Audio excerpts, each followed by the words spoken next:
Thank you guys so much for being here. This is just too much fun. 26 years ago, I tried to warn you. AI's coming for all of us. I'm just saying. I tried to warn you way back when. Awesome. So true. Hey, Stu. It's nice to see you in person. Hey, Val. Oh, yeah. Welcome to Commentaries. For those who don't know, that's how we open our podcast, which you can find out more about using the QR codes on your tables. Yeah. Stu, how you doing today? How are you enjoying Chicago? Fabulous. It's so much fun to be here. It was so great to see the movie with a wonderful audience. I'm kind of always blown away by how well it holds up. And also, one of the things I said to my wife was I hadn't seen this in many, many years. And it kind of blows me away that Disney allowed some real talk in terms of both the family dynamics and, you know, that moment when Dad yells at Ben and you're not the only one who lost somebody. I was like, damn, kid. So that's one of the very rewarding things of, you know, most of my career was family entertainment. And I feel very proud of and pleased with the fact that I could get some real stuff woven into while still being entertaining and exciting and all those other things, hopefully. I think that's really what makes your movies stand out a lot amongst the DCOMs, is that they do feel real and you don't dumb them down for the audience. I assume that was intentional. Well, if you know anything about me, I have a son and a younger daughter. And if you watch my canon of the 12 Disney Channel movies I did, the kids get progressively older as my kids got older. And so there was a time, my office at our house is at the front of the house. It's got double acoustic doors like a recording studio. And from the time they were very little, my kids always knew, if they called it the box. If Daddy's in the box and the door is closed, we leave him alone. And I would say to somebody, I would open the door, I would listen to them for 15 minutes, I'd close the door and I'd start typing. And one of the things that Disney was always really good about is they would send me the dailies when the movies were being filmed. And the idea, you know, I'm sure, if anybody doesn't know, dailies are the footage shot the day before. And everybody gets to review them in case, did we drop something, or is there a continuity thing, is there something we missed? And so I would watch them. And at one point, it was that scene in this movie where she's jumping on the bed and he calls her annoying Spice, and that whole thing happens. And my son was watching the dailies with me, and he was probably 11 or 12, and he goes, Dad, Rosie and I had that fight a couple weeks ago. And I went, yeah, dude, and that's why you're going to be able to afford to go to college. Okay? Thank you very much. Everybody's working. That's amazing. So we know you wrote Smart House, of course. For those who don't know, what are some other DCOMs that you wrote? Well, kind of my travels through the Disney Channel was the very first one I did was the original Zenon. And thank you. And at that point, that was only the second movie they were doing. And so we were just talking about this earlier tonight. One of the things that I always did, and for any of you with aspirations for the entertainment industry, listen to this, I always did my research. And so who am I going to meet with? What are they doing? What's the kind of stuff they do? And when I got the call for Zenon, I had already done my version of Freaky Friday, which was the one with Shelley Long and Lindsay Lohan, Gaby Hoffman, preceding Lindsay Lohan. So I wrote that one, and I also wrote Parent Trap 2, which was the sequel to the original, not the remake. So I had experience with Disney Channel, but DCOMs were becoming a brand new brand where they were going to do the premiere, EAR, because it's Disney, one a month. And so when I got the call on Zenon, it was a little thin kid's picture book. And they sent it to me, and they said, read it and come in and, you know, tell us how you would adapt this to a Disney Channel movie. And I said, well, if this is a brand new franchise, have you made any of these movies yet? And they said, we have the first one done, but it's only in the rough cut. We don't have the final finished version. And I said, can I please see that so I have some idea what it is you're trying to do? And who knows what the first DCOM was? You guys don't count. You're not allowed. Who knows? Did it predate Zenon? Yeah, it was before Zenon. In 1997. Great. Luck of the Irish. It's a good guess, but also Ryan Merriman, but that was a little bit later. So it was Under Wraps, the Mummy movie. And that was the very first one they did. So I said, may I please see that before I go in for the meeting? So they sent me the rough cut. I watched that. And I went into the meeting and I said, and again, I always have to see generationally, but if you guys know Eloise at the Plaza, it's a classic kids book about a kid living at the Plaza Hotel and getting into all kinds of trouble. So I went into that meeting and I said, to me, Zenon is Eloise at the Plaza on the space station. And they said, you're hired. And they said, and they said, the reason you are hired, we're going to be perfectly candid with you, about 18 other writers have come in, and all of them said some variation on it's Star Trek meets 90210. Disney Channel would never do Star Trek. Disney Channel would never do 90210.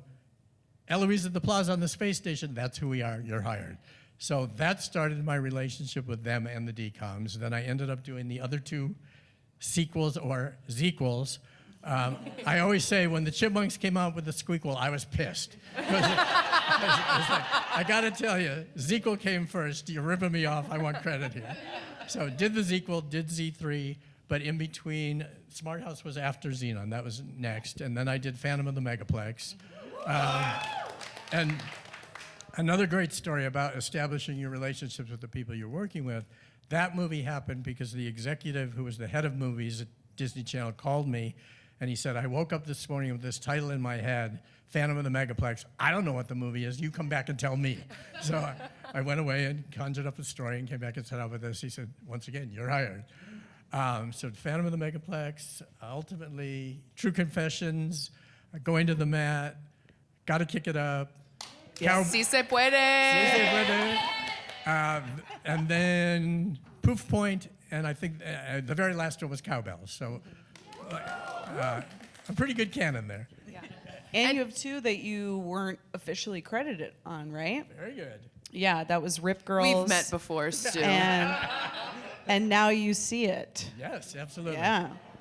So again, very quickly, the Writers Guild is the arbiters of who ends up getting screen credit.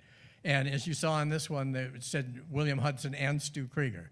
So another little bit of inside Hollywood trivia. If you see a screen credit that says one name and A&D, it means we didn't work together. So William Hudson and Stu Krieger, we never met. I've never met Bill. I can tell you a little about how I came onto the project. But if you see an ampersand, Stu Krieger and another name, that means we worked as a team. So next time you look at credits, if it's got the ampersand, it's a team of writers. If it's got the A&D, they work separately. And then ultimately, the Writers Guild is the arbiter of who contributed enough to the final product to deserve screen credit. And part of the reason that matters is that's who gets residuals and ultimate payments for the rest of your life if you get screen credit and not if you don't. So on the two you mentioned, I did quite a bit of work, but ultimately it was decided since I was not the original writer, I didn't get credit. And on Now You See It in particular, the executive came to me and he said, just between you and me, buddy, you got screwed. So, and I said, well, again, the batting average is pretty good. That happens, it's all fine. Along that line, were there any DCOMs that you wrote or that you were planning on writing that didn't get picked up?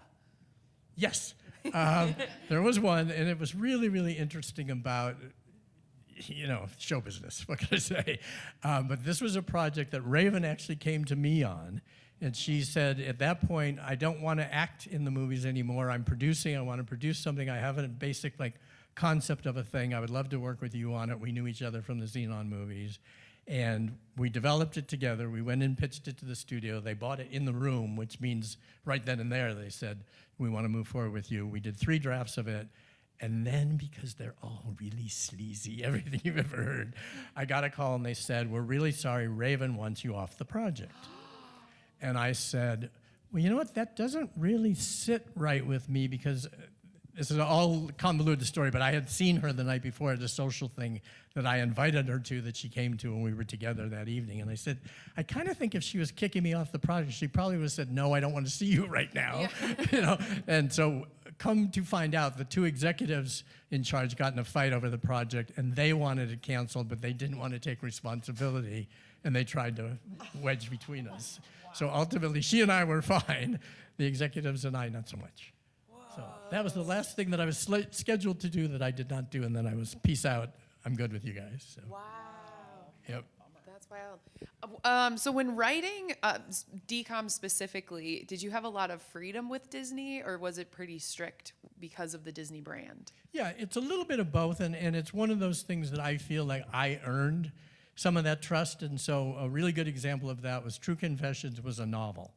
And the producer brought the book to me, and she said, I have the rights to it right now. This seems like something that you would really spark to, and I know you have a relationship with excuse me, Disney Channel, do you want to take it in together? And when I called them and said, this book came to me, can we come in and talk to you about it? They said, we've already turned it down twice, but we know you, we like you, we trust you, come tell us your take on it. And we ended up getting the movie made. So I think that was, an indication of they trusted me that I was going to deliver something within the brand that they knew they could make, that they knew would work. And then that was a case of, Shia was doing Even Stevens at the time, and they said, we want to shoot this on his hiatus from the show, so the only caveat for you doing it now would be you've got like 6 weeks to write the script, and then we've got to immediately go into production. I said, we'll do that, not a problem.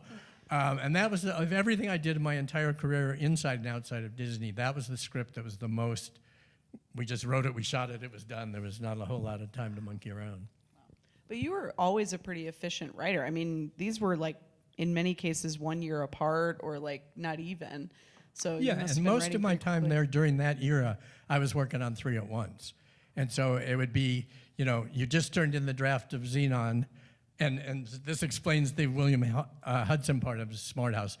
It was often, they would have a script in development, and they would be like, we really like the concept, we're just not in love with the direction or the characters, the relationship. And Smart House in particular, when they came to me, it was all about, the bones are there, everything about the Smart House going bad eventually, but we don't feel it has the heart. And they said that we think that's one thing you do really well, and if you can figure out what the emotional core of the movie is to get all the pyrotechnics to work, that's what we're interested in. And so there was already a couple drafts that he had done that, like I said, had a lot of the bones of it, a lot of the technology kinds of things. There was, several things I added as well, but that's how that evolved. Speaking of the technology and stuff, how much did you predict? Like, how much of that was you? And similarly with Zenon, like FaceTiming and things like that. Like, what was your brainchild, and how do you feel about the fact that it's all come to fruition? Well, the best part of that is, I was the opposite of a STEM student in every aspect. Math and science, no, leave me alone, don't bother me. I was writing, I was drawing, I was always an artistic kid from the get-go. So what became hilarious to me after those 2 movies did what they did is, especially, I would say conservatively, in the last 15 years, I've done no less than 30 interviews with tech magazines that have called me, blogs, podcasts. Everybody calls me and said, dude, you wrote the future. How did you know? And I was like, I did? Why? What are we talking? You basically invented Skype. Yeah. So this is what I said to everybody. 2 things that I did is, first of all, I went and spent 2 days at the Jet Propulsion Lab in Pasadena and got to meet with those scientists and talk to them. And my line of inquiry with them is, I said, tell me some of the future tech things you're working on, but also one of the things that I always thought was funny about science fiction is they would always make these enormous leaps in 15 years. And Zenon was set in 2000, well, it was 50 years in the future, 2050? I think, I think it was 2050 or 2049. And so I started going backwards. So I said, what was the technology 49, 50 years ago? It wasn't these enormous leaps. It was taking what we currently have and moving forward, but it wasn't suddenly flying cars and aluminum dresses, It was a variation on the theme. And I said, 50 years ago, men went to work in suits. They're still doing that. So how can I take the tech and move it forward without thinking it's going to be all this brand new stuff? And the other piece of that is, my dear first cousin is here with me tonight, and our grandmother,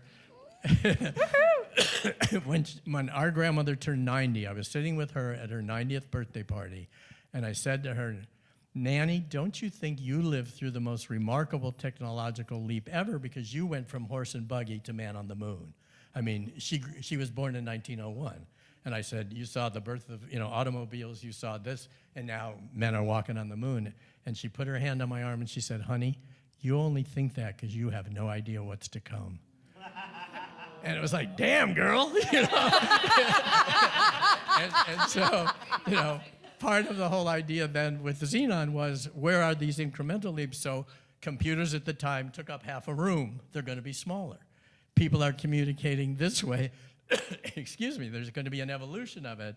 But so I always said, like, hey, I'm not that smart. It's kind of like I was just looking at what was there and what would be logically the leaps that we would make. But then, the hologram teachers, and now watching Pat with AI and everything that's happening, I was smarter than I knew. Yeah. And how does it feel now to know that you have such an impact on millennials and their nostalgia? Because, we're all here. Val and I have spent the last 5 years? 5 years, diving into all the DCOMs, and it's such a reminder of who we were and a better time. And on our bingo board, we used to have your childhood crush, and Ryan Merriman was, checked off. We had to change it when we got too old. Once we both hit college, we're like, this is weird. But how does it feel to be such an impact on such a generation? Yeah, it's incredible. And I'm really, really, I've had so many incredibly, just unbelievable experiences in my life. And I grew up in Rochester, New York with no connection to the film industry at all, just an incredible passion for it. But my first crush was Haley Mills, who was the Disney star of my era. So the original Parent Trap, Pollyanna, Moonspinners, all those movies were the movies I grew up on. And she was literally, I always said the definition for me of my heterosexuality, because I was the arty kid between 2 jock brothers, and they were like, you like to draw and write, you're gay. And I was like, well, I could be, except when I see Haley Mills, something happens. So I'm just Stu, your wife is here. Oh, she did. Believe me, she knows. So when Disney was writing, so the sequel to Parent Trap had been announced in the trade papers. They're doing a sequel to the original Parent Trap with Haley Mills now playing the adult characters. So I called my agent and I said, I've not asked a lot of you over the years, get me this job. And I said, the way you can pitch me to Disney is say, I will pay them. If I get to write a movie that Haley Mills is going to be in, my life is complete. I could die that night. It's all good. Let me do this. So the agent calls back and he said, I checked into it. There's already a writer on it. I'm really sorry. Just know I tried. My wife and I went off to Hawaii. We get a call at 5:30 in the morning, and it was my agent. And I said, why are you calling so early? He goes, oh, I thought the time change went the other way. I go, no, dude, it's 5:30 in the morning here. He goes, well, anyway, the important thing is Disney got the script. They don't like it. They want to start over with a new writer. I got you a meeting. Can you be there Monday morning? And it's like, I'll be there this morning if they need me to be. It doesn't matter. I'm in Hawaii. I'll be there. So I went into the meeting. I pitched. I said, if you have a script that you don't like, I don't even want to see it. It's not about a rewrite. Let me start from page 1. I was born to write this movie. You don't understand. And I pitched how I would do it. And it was another case where they said, okay, but we're on a really tight turnaround because Haley is doing I think it was a Broadway show. She's opening in January. We have to go in these 2 months. It has to be done. I go, tomorrow morning you could have it if you want it. Trust me. I've been working on this one for, since I was 12 years old. It's all good. Wrote the movie, got to make it. I was on a plane flying to Tampa where I was going to meet her for the first time.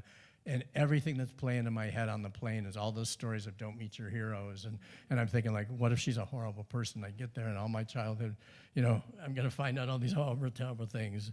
And I walked into the first meeting and she came through the door and my heart's going like, bam, bam. Look, she's there. Like, Pat, she's three-dimensional. And she's here and she's in the room. And she looks around the room and she goes, which one of these folks is Stu? And I said, right here. And she goes, darling, come give me a hug. I adore your script. I have to say, April 18th, she turned 80 years old. We were in touch on her birthday. We're still dear friends. We write back. And everything, all these wonderful things that have happened to me, when I wake up in the morning and open my email, and there's an email that says, Haley Mills 18, it's like, she wrote to me this morning, and like, my life. So my life is good.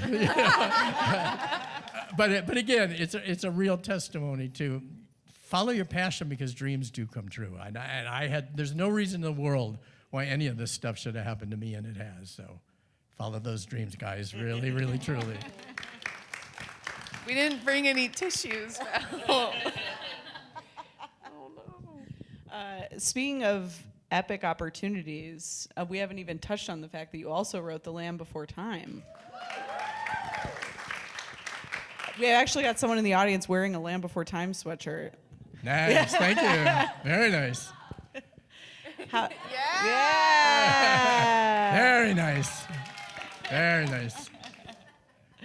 We were just in Hawaii a couple of weeks ago, and I have, from the same company, the Land Before Time hat with Petrie, just the Petrie on it, very simply. And I walked into the gift shop at the hotel, and the woman working there said, oh my God, you've got Petrie on your hat. And I said, yeah. And she goes, that's my favorite movie ever. And I said, thank you. And she said, what do you think of me for? And I said, because I wrote the movie. And she went, shut the hell up. And then she asked if she could take a picture with me. And the great thing is, my social media manager is a wonderful kid who works for me, but he was in Ireland. And about 2 hours later, I get a text from him going, some lady in Kauai just put up a picture of you in your Petri hat. And it was like, yeah, I know. We had a thing this morning, so it's all good. So, How did that one come about? very good question. Again, there's a lot of things falling in the dreams come true category. Steven Spielberg's first foray into television was the original Amazing Stories, which they remade a couple years ago. But that came about because he was somebody that every time he had an idea for anything, he would scribble it down on a napkin, a cocktail, whatever he had in front of him, he would scribble down all these ideas. And the way it was told to me, he was going through a drawer one day and had this stack of big ideas that he was looking at, and he said, these aren't really feature films, they're more like short stories. Maybe I could do a television anthology to, burn off some of these ideas. And any of you have seen the original show, it was an hour long, but sometimes it was 2 half hours, and sometimes it was 1 hour. But they were all based on these ideas. And the executives, producers on that show had read a script of mine that they liked very much. We were talking about a different project, and then they got hired to do Amazing Stories, and they called me in and they said, we have all these little scraps of paper of ideas that Steven once turned into episodes, and we love your script. We think he would respond to your writing. Do you want to take a crack at one of these? Yes. And then again, another really interesting lesson is I read the thing, and I'm reading through the short piece that Steven wrote, and it's in his own handwriting, and I finish it, and I go, there's no conclusion. There's no third act. It's got a great setup. It's got a great middle. There's no ending. And then I was sitting there with the executive producers thinking, do you say the emperor has new clothes, or you just go, Steven, it's brilliant, let me write this. What do I do? What's the right thing to do? And I finally said, guys, I don't think there's an ending to this. I think it needs a really much more solid third act. And they went, oh, thank God. We thought so too, but we didn't want to tell Steven. So will you tell him? And so I said, well, I won't tell him. I'll just write a revised treatment and submit it and see what he says. And there's a letter still framed on my office wall at home from Steven Spielberg saying, Dear Mr. Krieger. And it's like, he's Steve Spielberg to me, but I'm Mr. Krieger. Just so we're clear on this. And he said, you took my little story and made it one of my favorite episodes of the season. Thank you so very much. So I ended up getting to work more fully on Amazing Stories. Altogether, I wrote 4 episodes of the show. And then one night, I think it was probably an afternoon, but anyway, his development executive called me in and she said, Steven Spielberg and George Lucas have an idea for an animated dinosaur movie they want to do. Steven and I were talking, and we think you've become an even better writer since you've become a dad. Our son was about 18 months at the time. They have this animated dinosaur movie they want to do. Do you want to write it for them? And as I'd say, I taught for 20 years after my writing career, and I would say to my students, when somebody says Steven Spielberg and George Lucas want you to write your movie, you say yes. You don't say, how much am I getting paid? You don't say, what's it about? You don't say, can I read? You say yes. So I did, and we did, and that was where it came from. Yes.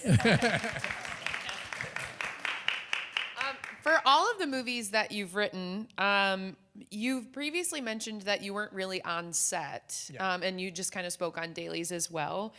Were there any instances where the script really needed to change when actors got on set? Yeah, the thing that I did, and it really worked for my life, because part of the reason I was only a writer as opposed to director or any of the other roles was people would say to me, you're going to get just enough of your movies wrecked that you're going to end up directing in self-defense. And I was like, no, first of all, I am not a director. I don't have a director's eye. I don't have a director's brain.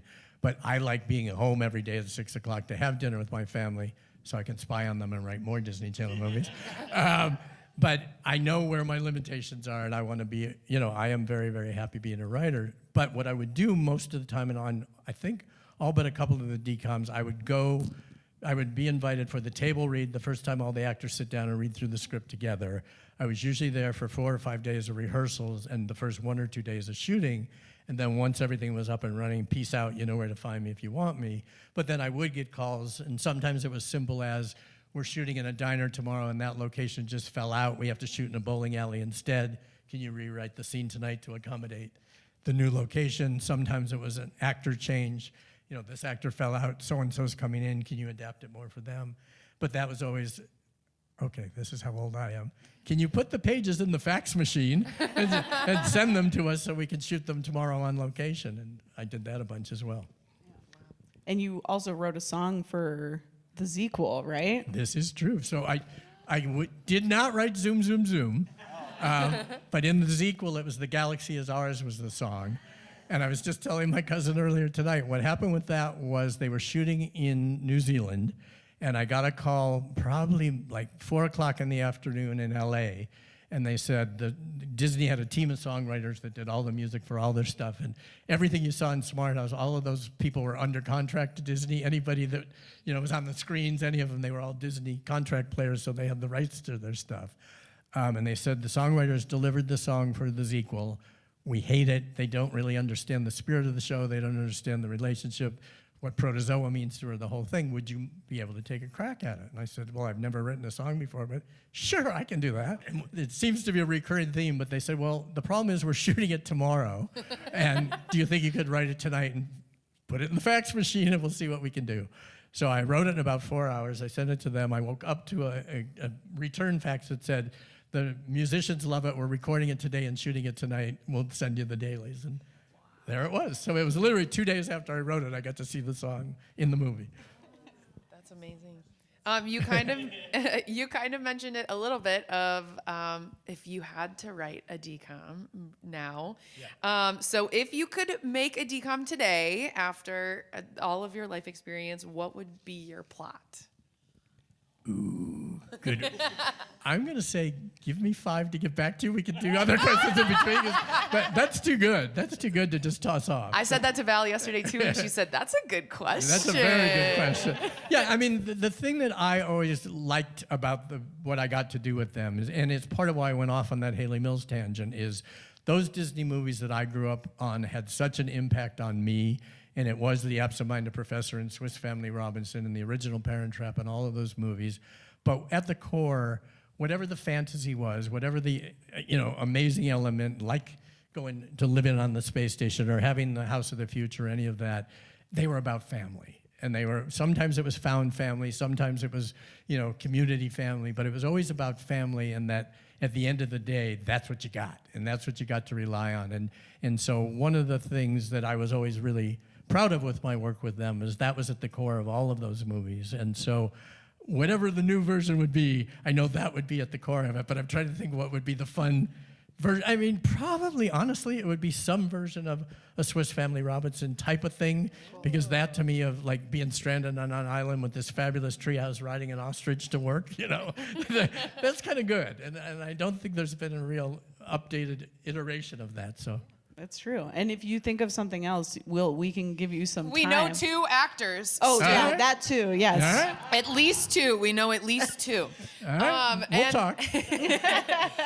And Val and I always really admire your work because of that family element and because it's a little bit more personal. We've seen so many DCOMs where the plot doesn't work as well because that emotional element isn't there. Yeah. And so you do that really well. And speaking of family, can you tell us a little bit about your book that you wrote? Nice. Yes. So one of the things that happened when I made my turn to academia, it was a very deliberate timing thing of I had been in the entertainment business for 30 years. I really, like I said, all the things we've already talked about that I got to do, the people I got to meet, the people I got to work with. But everything you've ever heard about show business also being incredibly ageist, that at some point you're not the new kid in town, you're not the flavor of the month. I was getting called on jobs for sequels to the movie. I had turned down the original movie, and now they're offering me the sequel of a movie I never wanted to write in the first place. And again, through sheer beautiful circumstance, one of my mentors in the industry was at that point in 2001, the dean of the Peter Stark producing program at USC. And he was a wonderful producer named Larry Turman, who produced The Graduate, among many other incredible movies. And he called me in and he said, even though it's a producing program, I want to add a writing class because they need to know how to work with writers and talk to writers and, understand the process. You seem like a natural teacher to me. Would you want to teach this class? And I said, yes, please.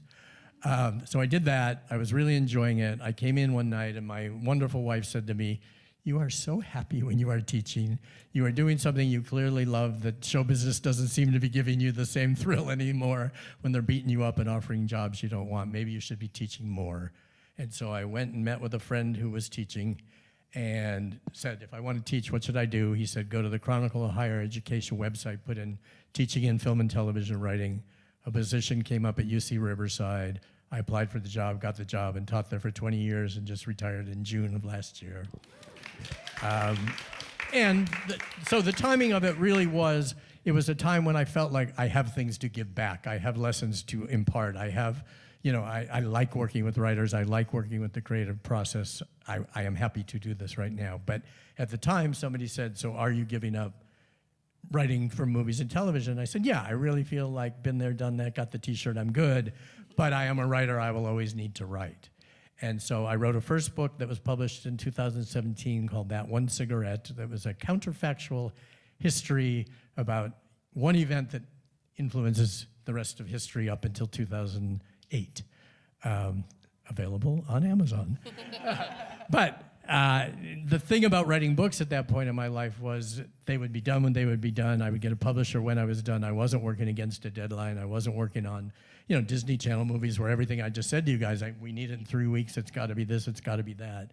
And the books gave me that freedom. And so this book, which was published in the spring of 2023, was based on a failed screenplay that I had written several years ago that I didn't get the emotional core of that correct. And put it away and gave up on it, and then was swimming one day and went, wait, that's a book. I know what the book is. I know how to do that. And what the story is it's probably in many ways the most autobiographical thing I've written, except our hero is a children's book author who is having a midlife crisis, gets in a fight with his wife, wakes up one morning, and he's a penguin. And the way that I sold it to the publisher is I said, when men have a midlife crisis, some get a mountain bike, some leave their wives for a younger woman, some get a sports car. Clark Whitaker turned into a penguin. Shit happens, deal with it. And they went, we want to publish your book. So that was how that happened. So I did that. And then last summer, we did the most amazing, fun legacy project, which is the way the book is done is each of the 4 family members take turns being the narrator. And when I was outlining the book, I didn't just go mom, dad, father, son. It was like, this is the piece of the story. Who would be the right narrator for this piece? Whose voice do I want to tell us this chapter? And it's not Rashomon in the sense we never back up. The story's always moving forward, but it's who's the right narrator for this moment. So last summer, my wife, my son, my daughter, and I recorded the audiobook, also available on Amazon, and Audible. And did that, and it was so much fun to do, and it's so great now because that is something I will now have for my grandchildren and future generations of the 4 of us reading Raft. That's so special. Yeah. And we also have some copies here, so if you stay after, you might get a signed copy of the book from That Stu. could happen, absolutely. Well, we want to open it up to questions from the audience. If anyone has any, you can just raise your hand and holler. Rebecca has like 7. Please. Switch out Control to LeVar. Thank you so much for that. Yeah, that was You know what, while you're saying that, I got to say, I don't know if it was you, but somebody in the audience when that clip that Katie was watching said Troll. It's actually not. Because Disney doesn't own the rights to Troll. That was a Warner Brothers project. And so it was some random Disney cartoon that, but I thought the same thing when I saw it. It's like, no, they don't own it. the second one did not look Right, yeah. Yep. Some of these are a little bit too specific. I'm going to skip, actually. When you write, do you write from a child's mind or an adult? How do you differentiate the two tones that you perceive when people are watching it? Like, are you writing it like as a child first, being like, this is a kid getting a smart house, or are you the parent first and then adding the kid ad-libs into it? It's a great question. And I was always a character-driven writer, so I was never plot first. I was always character first. And so with Smart House in particular, and then I can give you a broader answer, but with Smart House it was Ben is our protagonist. He's the guy carrying us through the story. And so it always starts for me with like, what does that guy want? And what's standing in the way of him getting that want? And the main thing he wants is to keep his nuclear family of 3 intact because he feels that's all he needs right now. And thinking that the smart house is going to be the answer to that dream and then having to learn the lesson of why it's not. That was the arc of the movie for me, but it came from, this is Ben's journey. And so, like I said, when I was given the project, the thing they said is, we don't feel it has the heart, we don't feel it has the emotional through line. So as soon as I hooked into that, that gave me, that's what's going to carry us through. But then the other thing that through my entire experience at Disney Channel, I was constantly getting in fights with the executives because I had a really, really strong mandate of, I'm not going to ever talk down to a kid. I'm never going to assume that a kid doesn't know that, doesn't understand that. I would rather have them turn to their parent and go, what does that mean? Or I watched this movie, explain that to me, than talk down to them. And then the other really hard and fast rule I had that a lot of fights was, I said, you're never going to find a stupid dad in my movies. I'm so tired of stupid, incompetent, mommy leaves for a minute and all hell breaks loose because dad's an idiot. And I said, at the time my wife was president of the PTA, she would go to PTA conventions for 3 days at a time. And I said she would come home and there wasn't a turkey and a diaper in the crib and my daughter in the oven, like I could handle. And so they would say, well, what if he fell down the stairs? Wouldn't it be funny? No, it would not be funny. And I think right now there's a Nate Bargatze movie out where he's an idiot father. And every time the trailer we would be at the movies and the trailer would play, I would go, no. So that was the other thing in terms of whose point of view. But then to your question, I would do everything I could with each scene to get into whose head do I need to be in today, to write this scene effectively and be able to shape shift between, even within a scene. Now I'm Kevin Kilner, now I'm Ryan Merriman. And I can. I felt like you had a good conversation between the two that felt like the correct perspectives of a parent and a child talking to each other and seeing each other. It just, especially watching it back, I haven't seen this in a while, but it felt very realistic. I mean, we talk about his emotional realisticness. That's not a word, but not a writer. And it just felt like that's a conversation I wanted to have with my parents or had with my parents at one point, and it felt very succinct. I think you did a really good job. Thank you. No, I appreciate that. No, I really appreciate that because that was something that was really important to me in my work, but it was also, again, a byproduct of that's what those Disney movies that I grew up on resonated for me that way, that it felt like the kids had a point of view in things and they were, yeah, exactly, and they were allowed to express it, and so that was something that I wanted to replicate because it meant so much to me. And again, dovetailing back to why I brought up the whole Haley Mills thing, we were at an event with her several years ago and one of her fans came up and they had the album of the original Parent Trap movie and asked her to sign it, and the woman said, I'm really sorry, this must get so old for you. And she said, when people come up and tell you you're an integral part of your childhood, how's that ever going to get old? And later in the day, I said to her, do you mind if I steal that? But it really is that feeling of, if I was able to make that kind of impact of, I was able to make kids feel a little more seen, a little more heard, a little safer, whatever, damn, not a bad legacy. Question?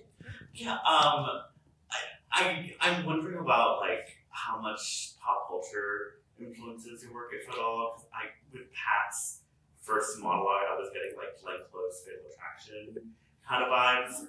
Was that purposeful, or was that just kind of coming through inherently? All of the above. I mean, I am a pop culture junkie. So all of, when they do the mom shows and they're all parodies of the shows I grew up on, My Three Sons and Father Knows Best and all of that, all of those things were very, very intentional.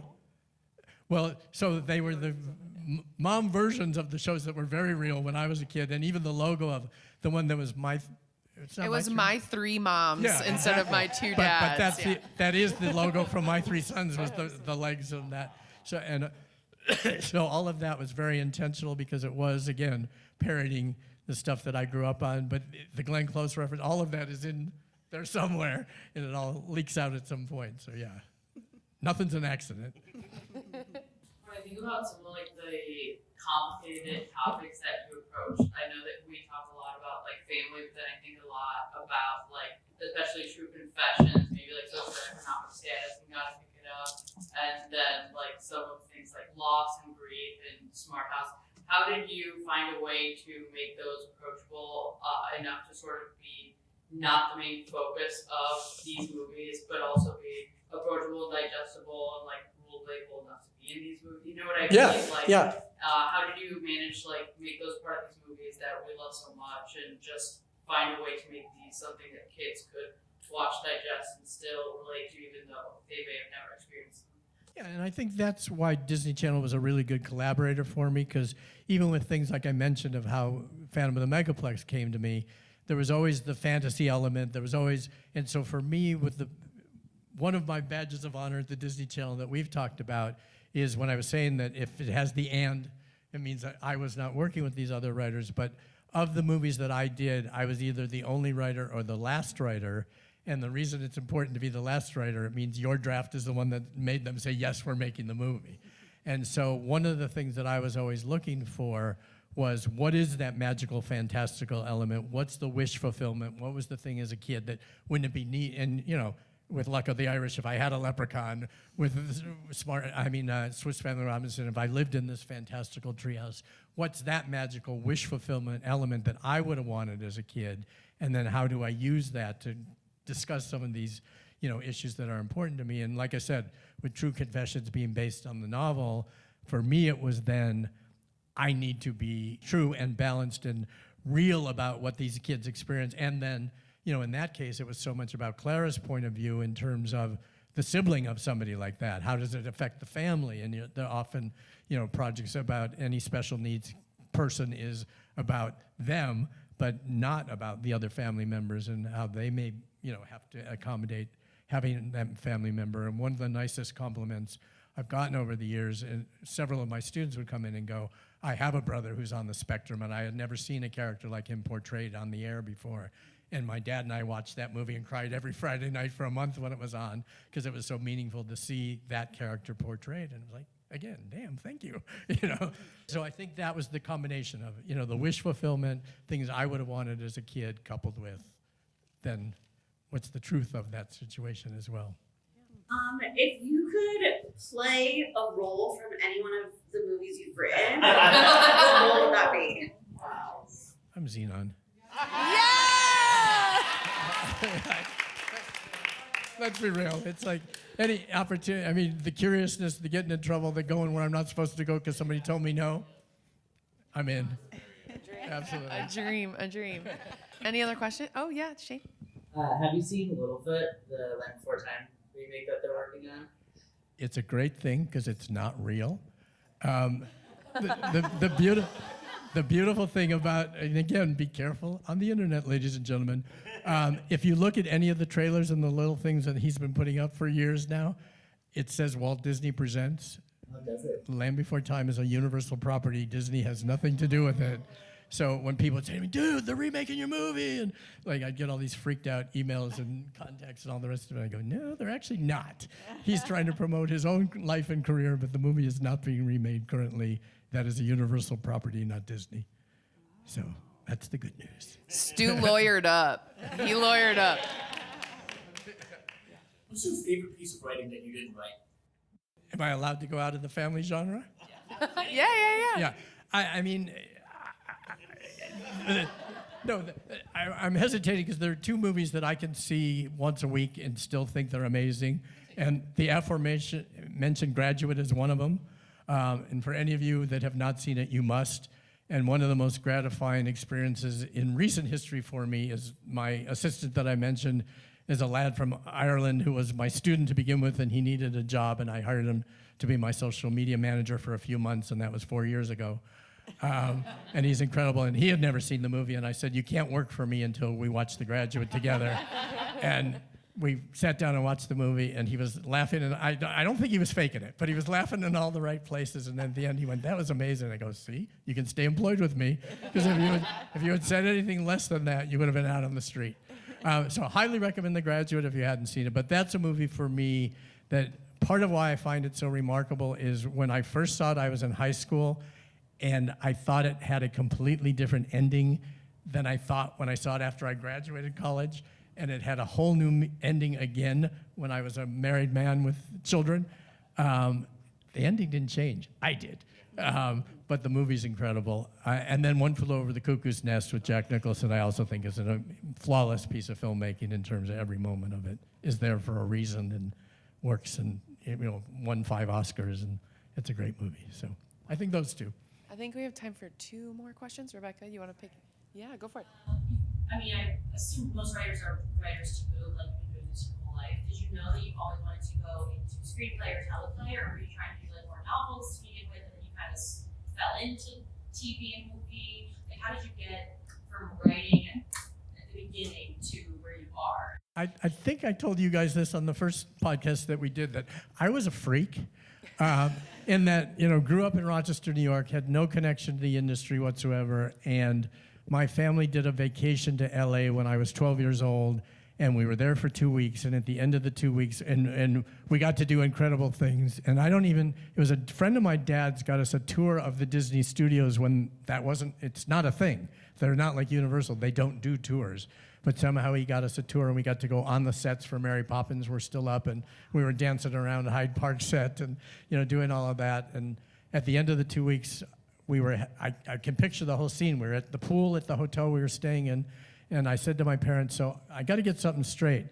This exists, and you people are going back to Rochester, New York? And they went, yeah. And I said, just so you know, as soon as I'm old enough, this is where I'm not here now, I'm in Chicago, but LA is where I belong, I'm coming back. And that was the singular focus from that moment on. And it was with the idea of, excuse me, I want to write for film and television, I'll be back. And so when you got into like children movie writing, was that something that was like a pivot, or was that also like, that just makes sense to me, I should just write for family-friendly television? Yeah, no, that pivot happened because if and when you have time to go to IMDb, I do have non-Disney credits as well. But that pivot actually happened when I had my own kids, and it really was a direct offshoot of my son in particular, who is now a wonderful filmmaker. I would take him to a movie, and it was either the idiot dads or just stupid tropes or kids fighting over things, and it was like, I think there's a smarter way to do this, that you can still entertain them and not have to talk down and not have to have idiot dads and not have, whatever it was. I think there's a smarter way to do that, and that's when I started actively seeking out more family entertainment. And then the confluence of being on Amazing Stories and getting offered Land Before Time really opened that door for me to be able to do more of it, because that did well.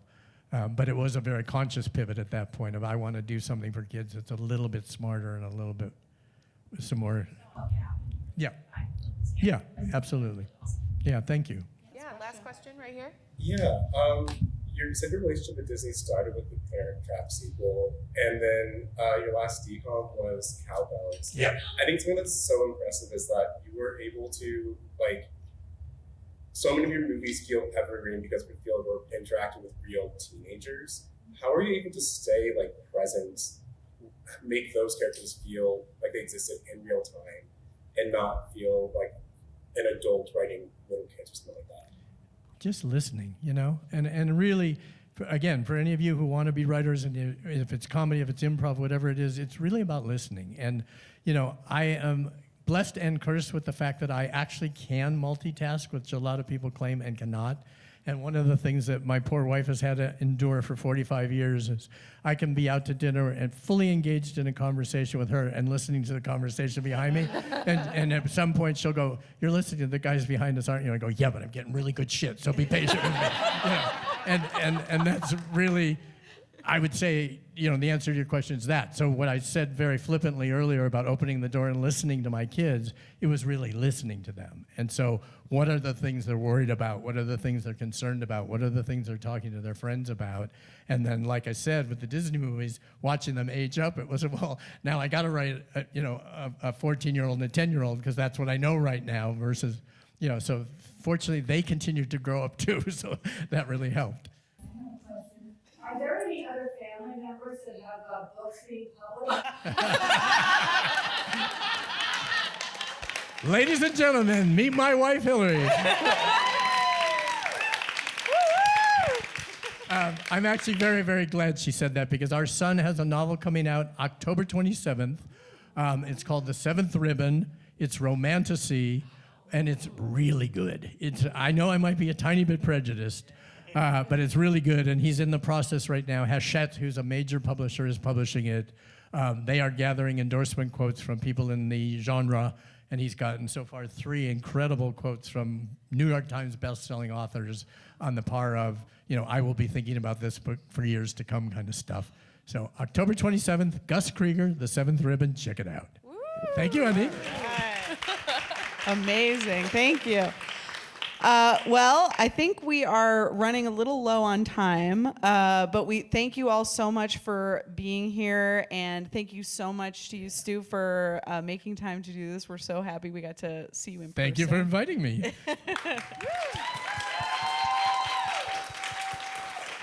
Bye, Val. Bye, Al. Bye, Stu.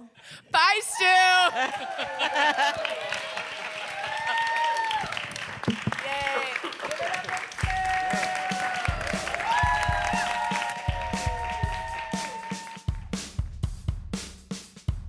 This podcast was produced by me. And me. And it was edited by me. The music was composed by Michael McNally.